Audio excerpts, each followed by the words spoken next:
Hi ಎಲ್ಲರಿಗೂ ನಮಸ್ಕಾರ. Welcome back to Pallavi blogs YouTube channel. ಎಲ್ಲರೂ ಹೇಗಿದ್ದೀರಾ? ಹೋಪ್ ನೀವೆಲ್ಲರೂ ಚೆನ್ನಾಗಿದ್ದೀರಾ ಅಂತ ಅಂದ್ಕೊಳ್ತೀನಿ.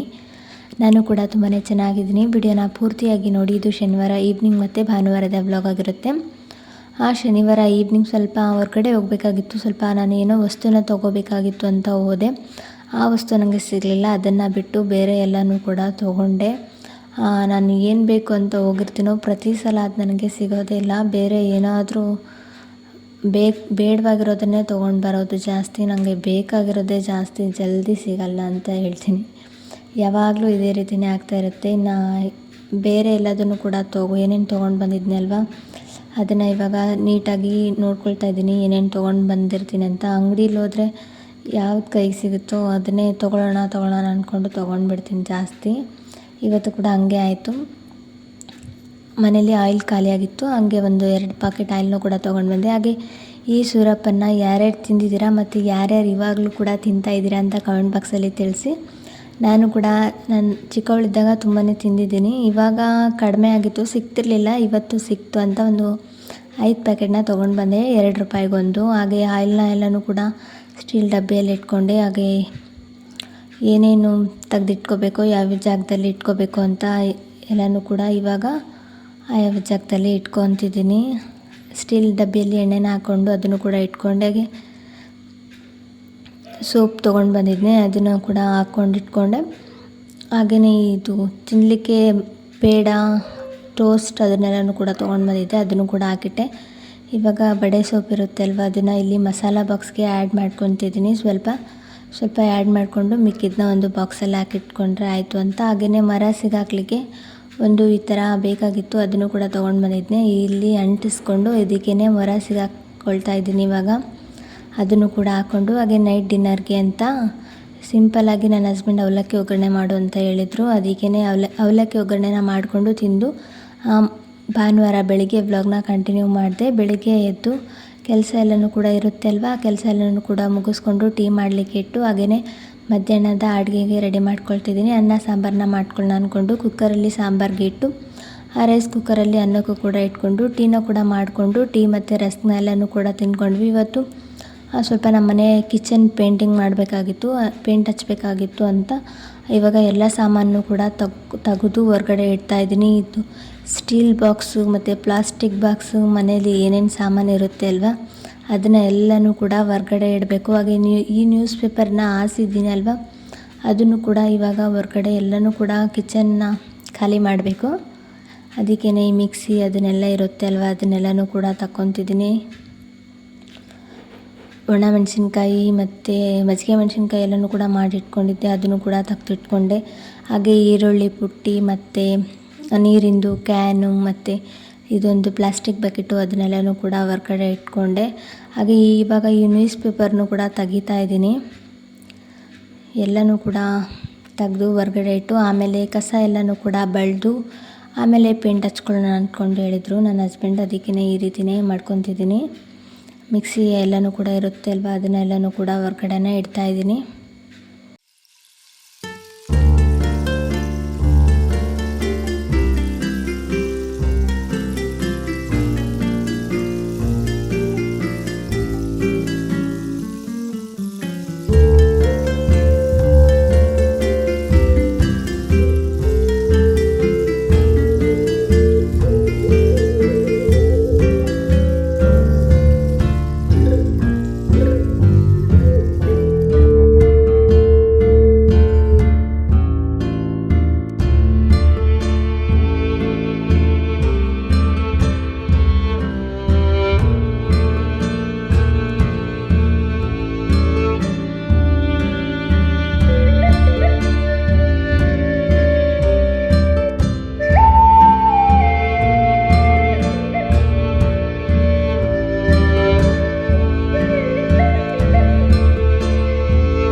ನಾನು ಕೆಳಗಡೆ ಇರೋ ಸಾಮಾನೆಲ್ಲನೂ ಕೂಡ ತೆಗೆಯುವಷ್ಟರಲ್ಲಿ ಈ ಕಡೆ ರೈಸ್ ಕೂಡ ಆಗಿತ್ತು. ಅದನ್ನು ಕೂಡ ತೆಗೆದು ಎಲ್ಲನೂ ಕೂಡ ಇಟ್ಕೊಂಡೆ. ಇಷ್ಟೆಲ್ಲ ತೆಗ್ದಿದ್ಮೇಲೆ ನನಗನ್ಸಿದ್ದಿಷ್ಟೇ, ನಾನು ನನ್ನ ಹಸ್ಬೆಂಡ್ ಇಬ್ಬರೇ ಇರೋದಕ್ಕೆ ನಮ್ಮ ಮನೇಲಿ ಇಷ್ಟೆಲ್ಲ ವಸ್ತು ಇದೆ ಅಂತ ಇವತ್ತೇ ಗೊತ್ತಾಯಿತು. ಎಲ್ಲ ಮೇಲೆ ಕಟ್ಟಿಟ್ಬಿಟ್ಟಿದ್ವಿ ಮತ್ತು ಎಲ್ಲನೂ ಕೂಡ ಜೋಡಿಸ್ಕೊಂಡ್ಬಿಟ್ಟಿದ್ದೆ ಅಲ್ವಾ ನೀಟಾಗಿ. ಇಷ್ಟು ಸಾಮಾನಿದೆ ಅಂತಲೇ ಗೊತ್ತಾಗ್ತಿಲ್ಲ. ಇವತ್ತು ಅಷ್ಟು ತೆಗ್ದಾಗಲೇ ಗೊತ್ತಾಗಿದ್ದು ಇಷ್ಟೆಲ್ಲ ಸಾಮಾನಿದೆಯಾ ಅಂತ. ಇವಾಗ ಪಾತ್ರೆ ಸ್ಟ್ಯಾಂಡ್ನು ಕೂಡ ಹೊರ್ಗಡೆ ಇಡಬೇಕಾಗಿತ್ತು ಅಲ್ವಾ, ಅದಕ್ಕೇ ಈ ಪಾತ್ರೆ ಎಲ್ಲನೂ ಕೂಡ ಇವಾಗ ತೆಗೆದು ಬುಟ್ಟಿಯಲ್ಲಿ ಹಾಕ್ಕೊತಿದ್ದೀನಿ.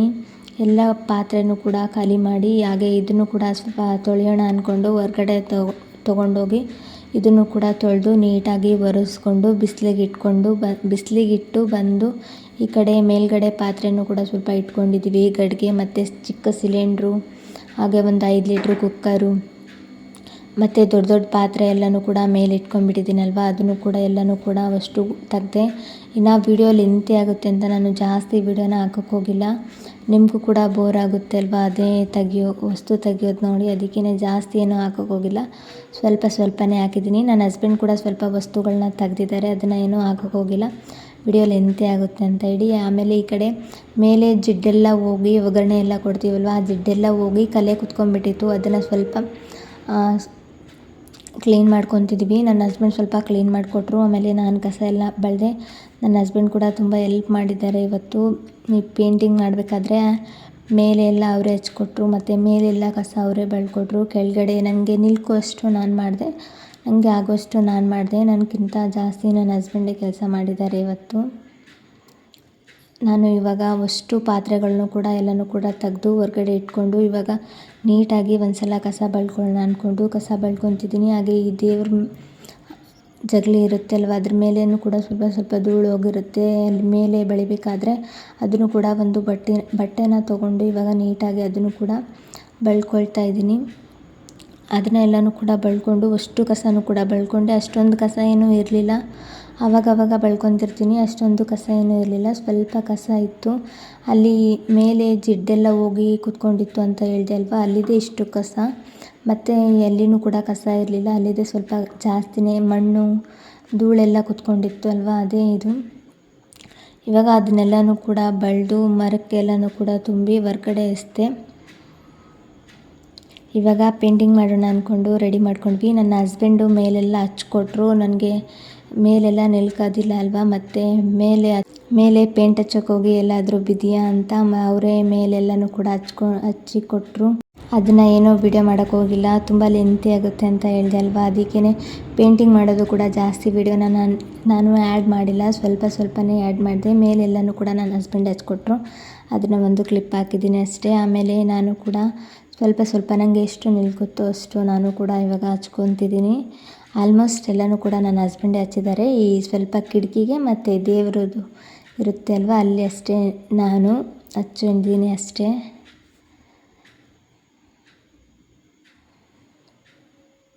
ಇದು ನನ್ನ ಹಸ್ಬೆಂಡ್ ಹಚ್ಚಿರೋದು, ಒಂದೇ ಒಂದು ಕ್ಲಿಪ್ ಇತ್ತು, ಅದನ್ನು ಆ್ಯಡ್ ಮಾಡಿದ್ದೀನಿ ಅಷ್ಟೇ. ಈ ಕಡೆ ಗ್ಯಾಸ್ ಕೆಳಗಡೆನೂ ಕೂಡ ನಾನೇ ಹಚ್ತಾ ಇದ್ದೀನಿ.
ಎಲ್ಲ ಕಿಚನ್ನು ಕೂಡ ಪೇಂಟ್ ಮಾಡಿ ಒಂದು 1 ಅವರ್ ಬಿಟ್ಟಿದ್ವಿ ಸ್ವಲ್ಪ ಆರಲಿಕ್ಕೆ. ಬೇಗನೆ ಆರುತ್ತೆ ಅಂದ್ರೂ ಕೂಡ 1 ಅವರ್ ಎಲ್ಲನೂ ಕೂಡ ಬಿಟ್ಟಿದ್ವಿ. ಇವಾಗ ಎಲ್ಲನೂ ಕೂಡ ಆರಿತ್ತಲ್ವ, ಅದಕ್ಕೆ ಸೆಲ್ಫಿಗೆ ಸ್ವಲ್ಪ ನ್ಯೂಸ್ ಪೇಪರ್ನ ಹಾಕಿ ಈ ಥರ ಬಾಕ್ಸ್ಗಳನ್ನ ಮತ್ತೆ ಜೋಡಿಸ್ಕೊತಿದ್ದೀನಿ. ಹಾಗೆ ಒಬ್ಬರು ಕಮೆಂಟ್ ಮಾಡಿದರು, ನೀವು ಬಾಕ್ಸಲ್ಲಿನೇ ಪ್ಲಾಸ್ಟಿಕ್ ಬಾಕ್ಸಲ್ಲಿನೇ ಗ್ರಾಸರೀಸ್ ಕಾಳು ಬೇಳೆ ಎಲ್ಲನೂ ಕೂಡ ಹಾಕಿ ಇಡ್ತೀರಲ್ವ, ಹುಳ ಆಗಲ್ವಾ ಅಂತ ಕೇಳಿದರು. ಹುಳ ಏನೂ ಆಗಲ್ಲ. ನಾನು ಮೊದಲೇ ಬೇಳೆ ಅಥವಾ ಕಾಳು ಹಾಕಬೇಕಾದ್ರೆ ಅದರಲ್ಲಿ 1-2 ಪಲಾವ್ ಎಲೆನ ಮುರಿದಾಕಿರ್ತೀನಿ. ಅದರಿಂದ ಯಾವುದೇ ಹುಳ ಆಗಲ್ಲ ಅಂತ ಅಂದ್ಕೊಂಡಿದ್ದೀನಿ. ಹಾಗೆ ಇಟ್ಟು ನಾನು ಯಾವತ್ತೂ ನೋಡಿಲ್ಲ. ಹಾಗೆ ಇಟ್ಟು ನೋಡಿದರೆ ಆಲ್ಮೋಸ್ಟ್ ನನಗೆ ಗೊತ್ತಿರ್ಬೋದು ಹುಳ ಆಗುತ್ತೆ ಅಂತ. ಅವರು ಕಮೆಂಟ್ ಮಾಡಿದಾಗಲೇ ನನಗೆ ಗೊತ್ತಾಗಿದ್ದು ಈ ಥರ ಆಗುತ್ತೆ ಅಂತ. ಅದಕ್ಕೇ ಒಂದು ಹೇಳೋಣ ಅಂದ್ಕೊಂಡು, ನಾನು ಯಾವ ರೀತಿ ಸ್ಟೋರ್ ಮಾಡ್ಕೊತೀನಿ ಅಂತ ಹೇಳೋಣ ಅಂದ್ಕೊಂಡು ಈ ವಿಡಿಯೋದಲ್ಲಿ ಅಷ್ಟೇ ಹೇಳಿದೆ. 1-2 ಪಲಾವ್ ಎಲೆ ಮತ್ತು ಚಕ್ಕೆ ಹಾಕೊಂಡ್ರೂ ನಡೆಯುತ್ತೆ, ಹಾಕ್ಕೊಂಡಿಲ್ಲ ಅಂದರೂ ನಡೆಯುತ್ತೆ. ನಾನು ಪಲಾವ್ ಎಲೆ ಅಷ್ಟೇ ಹಾಕ್ಕೊಳ್ಳೋದು. ಒಂದು 2-3 ವರ್ಷದಿಂದ ಇದೇ ರೀತಿಯೇ ನಾನು ಈ ಟಿಪ್ಸ್ನೇ ನಾನು ಫಾಲೋ ಮಾಡ್ತಿದ್ದೀನಿ. ನಮ್ಮ ಕಿಚನ್ ಕಂಪ್ಲೀಟಾಗಿ ಪೇಂಟ್ ಮಾಡಿದ್ಮೇಲೆ ಯಾವ ರೀತಿ ಕಾಣ್ತಾ ಇದೆ ಅಂತ ಕಾಮೆಂಟ್ ಬಾಕ್ಸಲ್ಲಿ ತಿಳಿಸಿ. ಹಾಗೆಯೇ ಕೆಲಸ ಎಲ್ಲನೂ ಕೂಡ ಮುಗಿಸ್ಕೊಂಡು ಎಲ್ಲನೂ ಕೂಡ ಮುಗಿಯೋಷ್ಟರಲ್ಲಿ ನೈಟ್ ಆಗೋಗಿತ್ತು. ನಾನು ಆವಾಗವಾಗ ಒಂದೊಂದು ಕ್ಲಿಪ್ನ ಆ್ಯಡ್ ಮಾಡಿದ್ದೀನಿ ಅಷ್ಟೇ. ಕಂಪ್ಲೀಟಾಗಿ ಬೆಳಗ್ಗೆಯಿಂದ ಸಾಯಂಕಾಲವರೆಗೂ ಏನೂ ತೋರಿಸಿಲ್ಲ. ಆವಾಗವಾಗ ನನಗೆ ಯಾವಾಗ ವಿಡಿಯೋ ಶೂಟ್ ಮಾಡ್ಕೊಂಡಿದ್ದೀನೋ ಅದನ್ನೇ ಎಡಿಟ್ ಮಾಡಿ ಹಾಕಿದ್ದೀನಿ. ಹಾಗೆಯೇ ನೈಟ್ ಡಿನ್ನರ್ಗೆ ಅಂತ ಹೇಳಿ ರೊಟ್ಟಿ ಮತ್ತು ತಿರುಗ್ಸಾಲಿ ಪಲ್ಯನ ಮಾಡ್ಕೊಳ್ಳೋಣ ಅಂದ್ಕೊಂಡು ರೆಡಿ ಮಾಡಿಕೊಂಡೆ. ಯಾವುದಾದ್ರೂ ಒಂದು ರೆಸಿಪಿನ ಶೇರ್ ಮಾಡ್ಕೊಳ್ಳೋಣ ಅಂದ್ಕೊಂಡು ತಿರುಗ್ಸಾಲಿ ಪಲ್ಯನ ಮಾಡ್ತಿದ್ದೆ ಅಲ್ವಾ, ಅದಕ್ಕೇ ಈ ರೆಸಿಪಿನ ಶೇರ್ ಮಾಡಿದೆ. ಇದನ್ನು ಮಾಡ್ಕೊಳ್ಳೋದಕ್ಕೆ ಮೊದಲಿಗೆ ಒಂದು ಪಾತ್ರೆನ ಇಟ್ಕೊಂಡಿದ್ದೀನಿ. ಹಾಗೆ ಸ್ವಲ್ಪ ಎಣ್ಣೆ ಹಾಕ್ಕೊಂಡಿದ್ದೀನಿ. ಎಣ್ಣೆ ಹಾಕ್ಕೊಂಡು ಸಾಸಿವೆ, ಜೀರಿಗೆ, ಕರಿಬೇವು ಮತ್ತು ಕ್ರಷ್ ಮಾಡಿ ಇಟ್ಕೊಂಡಿರೋ ಬೆಳ್ಳುಳ್ಳಿ ಏನು ಸುಲಿದಿಲ್ಲ, ಹಂಗೇ ಕ್ರಷ್ ಮಾಡಿ ಹಾಕ್ಕೊತಿದ್ದೀನಿ. ಹಂಗೇ ಹಾಕ್ಕೊಂಡ್ರೆ ಚೆನ್ನಾಗಿರುತ್ತೆ, ಅಥವಾ ನಿಮ್ಗೆ ಇಷ್ಟ ಇಲ್ಲ ಅಂದರೆ ಸುಲಿದು ಕೂಡ ಹಾಕ್ಕೋಬೋದು. ಹಾಗೆಯೇ ಒಂದು ಬ್ಯಾಡಗಿ ಮೆಣಸಿನ್ಕಾಯಿನ ಮುರಿದು ಹಾಕ್ಕೊಂಡಿದ್ದೀನಿ. ಇದನ್ನು ಚೆನ್ನಾಗಿ ಫ್ರೈ ಮಾಡ್ಕೊತಿದ್ದೀನಿ. ಹಾಗೆ ಸ್ವಲ್ಪ ಹಸಿ ಖಾರ ಹಾಕ್ಕೊತಿದ್ದೀನಿ.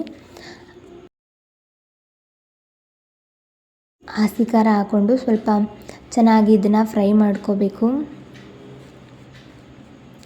ಹಸಿ ಖಾರ ಹಾಕ್ಕೊಂಡು ಇವಾಗ ಚೆನ್ನಾಗಿ ಫ್ರೈ ಮಾಡಿಕೊಂಡು ರುಚಿಗೆ ತಕ್ಕಷ್ಟು ಉಪ್ಪನ್ನು ಹಾಕ್ಕೊತಿದ್ದೀನಿ. ಉಪ್ಪು ಸ್ವಲ್ಪ ನೋಡ್ಕೊಂಡು ಹಾಕ್ಕೊಳ್ಳಿ.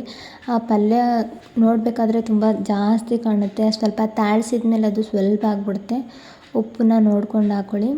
ಉಪ್ಪನ್ನ ಹಾಕ್ಕೊಂಡು ಚೆನ್ನಾಗಿ ಫ್ರೈ ಮಾಡಿಕೊಂಡು ಇವಾಗ ತಿರುಗ್ಸಾಲಿ ಪಲ್ಯನ ಹಾಕ್ಕೊಂಡಿದ್ದೀನಿ. ಇದನ್ನು ನಿನ್ನೆನೇ ತೊಗೊಂಡು ಸೋಸಿ ತೊಳೆದಿಟ್ಕೊಂಡಿದ್ದೆ, ಇವಾಗ ಮಾಡಲಿಕ್ಕೆ ಈಸಿ ಆಗುತ್ತೆ ಅಂತ ಹೇಳಿ. ಇವಾಗ ತಿರುಗ್ಸಾಲಿ ಎಲ್ಲನೂ ಕೂಡ ಹಾಕ್ಕೊಂಡು ಇದನ್ನು ಚೆನ್ನಾಗಿ ತಾಳಿಸ್ಕೋಬೇಕು, ಅಂದರೆ ಫ್ರೈ ಮಾಡ್ಕೋಬೇಕು.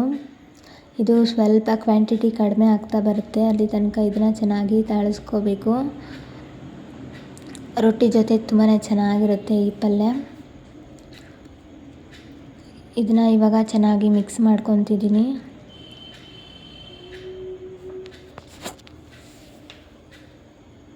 ನೋಡ್ತಿರ್ಬೋದು ಇವಾಗ ಪಲ್ಯ ಎಷ್ಟಿತ್ತು ಎಷ್ಟಾಗಿದೆ ಅಂತ. ಈ ರೀತಿಯೇ ಚೆನ್ನಾಗಿ ತಾಳಿಸ್ಕೊಂಡ್ರೆ ಆಯಿತು.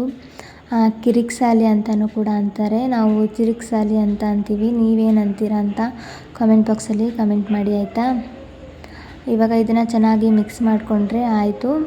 ತಿರುಗ್ಸಾಲಿ ಪಲ್ಯ ರೆಡಿ ಆಯಿತು. ಹಾಗೆ ರೊಟ್ಟಿ ಮಾಡೋಣ ಅಂದ್ಕೊಂಡು ರೊಟ್ಟಿನ ಮಾಡ್ಕೊತಾ ಇದ್ದೀನಿ. ನಾನು ಮೊನ್ನೆ ವಿಡಿಯೋದಲ್ಲಿ ಒಂದು ಸಲ ರೊಟ್ಟಿ ಮಾಡೋದನ್ನ ಶೇರ್ ಮಾಡ್ಕೊಂಡಿದ್ದೆ.